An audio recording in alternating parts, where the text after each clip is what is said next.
Social service ప్రతిదీ ధర్మ ప్రకారమే మా శిష్యులు నాకు చాలా గర్వంగా ఉంది.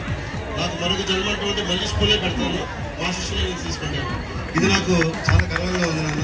మరి ఇంకా ఉద్యోగంలోకి రావాలి, అమ్మవారి కృపా కటాక్షాలు ఉండాలని మనస్ఫూర్తిగా కోరుకుంటున్నాను.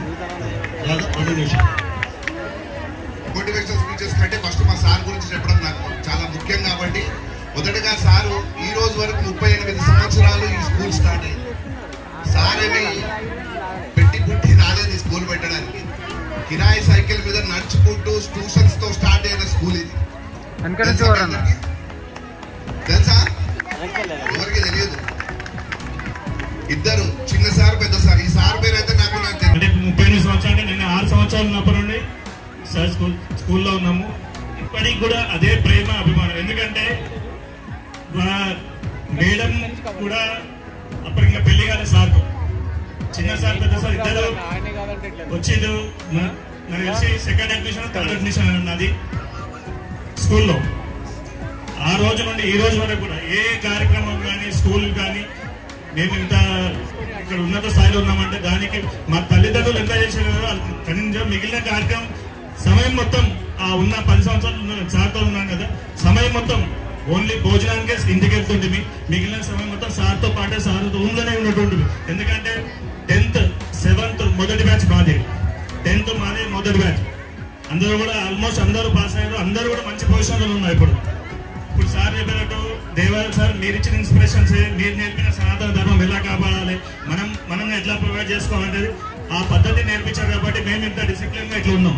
ఇప్పుడు ఎంతో మంది ఇప్పుడు మాతో పాటు ఉన్న విద్యార్థులు చాలా మంది నా ఫ్రెండ్స్ కానీ ఎక్కడికి వెళ్ళినా కానీ సార్ ఏం చేస్తున్నారు, ఎట్లా ఉన్నారు సార్, ఎక్కడికి వెళ్ళినా సార్ ఫస్ట్ పోయేది అదే చెప్తారు, మీ ఫ్రెండ్స్ ఎట్లా ఉన్నారు. మన స్టూడెంట్స్ అక్కడ నాకు కమిషనర్ ఆఫీస్లో వీళ్ళు గడిచిండు, హాస్పిటల్కి వెళ్తే అక్కడ డాక్టర్ కలిసి, అంటే అందరూ కూడా మాక్సిమం మన స్టూడెంట్సే ఉంటారు.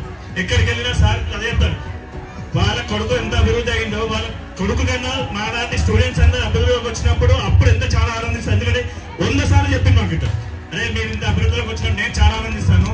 మా పిల్లలు ఎలా ఉన్నాం, మేము మీ పిల్లలు కన్నా మిమ్మల్ని మీ ఆనందం చూస్తుంటాను. కాబట్టి ఏంటంటే మనం మంచిగా చదువుకొని సార్ చెప్పినట్టు మంచిగా ఎదగాలని కోరుకుంటున్నాను. అలాగే ఏంటంటే రాత్రి పగలని లేకుండా మీలాంటి స్టూడెంట్స్ మిగిలిన ఉత్తరం చెప్పినట్టు అందరినీ కూడా ఎంకరేజ్ చేస్తున్నారు. ప్రతి విషయంలో కూడా ఏ విషయంలో కూడా ఎక్కడ కూడా తీసుకోరు. కొంతమంది పరిస్థితులు ఇంకా ముందు అయినా కానీ ఫీజులు కట్టకుండా సరే ఏ రోజు కూడా ఎవరిని ఇంటికి పంపించారు. వేరే అదే కార్పొరేట్ సైడ్ స్కూల్స్లో కానీ ఎక్కడంటే ఒక్కరోజు ఒక మంత్ లేట్ అయిందంటే పెనాల్టీ వేస్తారు, ఇంటికి పంపిస్తారు. అలాంటి చిన్నసారి గారు ఆరోగ్యాలతో వాళ్ళ కుటుంబం ఉండాలని, అలాగే ఆయన పెద్దసారి ఆత్మ సాధించాలి. మీ అందరూ కూడా ఇప్పుడు వచ్చిన విద్యార్థులందరూ కూడా మంచి పొజిషన్లో రావాలని కోరుకుంటున్నాం. మనం ఈ పొజిషన్కి నేను వచ్చిందంటే మీరు కూడా ఇక్కడ రేపు వచ్చేసరికి తర్వాత కూడా మీరు ప్రతి ఒక్కరు కూడా ఇక్కడికి వచ్చి మాలాగా పార్టిసిపేట్ చేయాలని కోరుకుంటున్నాం. ఈ అవకాశం ఇచ్చిన మా శారదాబాద్ యాజమాన్యానికి అందరికీ కూడా ధన్యవాదాలు. Thank you sir. All the volunteers, boys and girls, to present at the stage.